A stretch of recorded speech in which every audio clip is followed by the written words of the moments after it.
क्या शासन है जहाँ कलेक्टर पब्लिक को देख के उनको शर्म आती है, पब्लिक को देख के उनको डर लगता है, पुलिस के पीछे छिपते हैं। तो ऐसा कलेक्टर अपने को, अब ऐसा कलेक्टर चाहिए क्या?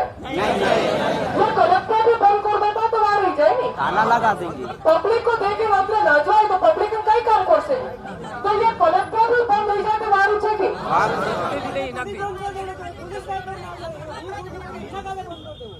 ये पर अपना ताला लगा देता तो आई जा सके, यहाँ पर अपना ताला लगा देगा। कलेक्टर साहब हमारी बात नहीं सुन रहे तो हमारी पब्लिक का क्वेश्चन ये है, सवाल ये है कि हम भी कलेक्टर को अंदर बंद कर देंगे, या तो आप हम उनको बाहर आके जवाब दीजिए, हमको जवाब चाहिए। ये हमारे लोग ये चाह रहे हैं कि हम अंदर से कलेक्टर को बंद कर देंगे, गेट हम लगा देंगे। डीसी वगैरह का बहाना नहीं चलेगा। अरे मतलब क्या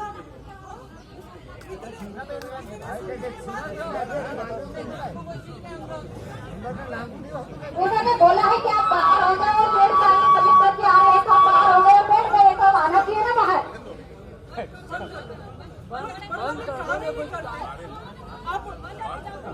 पहले जमीन चोरी कर गए, गेट तोड़ने में रूप से जमीन चोरी कर गए, तब कोर्ट ने बोला कि आपकी गलती है, आपको इनका मुनाफा करना चाहिए, फिर जो है ना बंद कमरे में बैठे। हेलो खरगोन कलेक्टर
पड़ा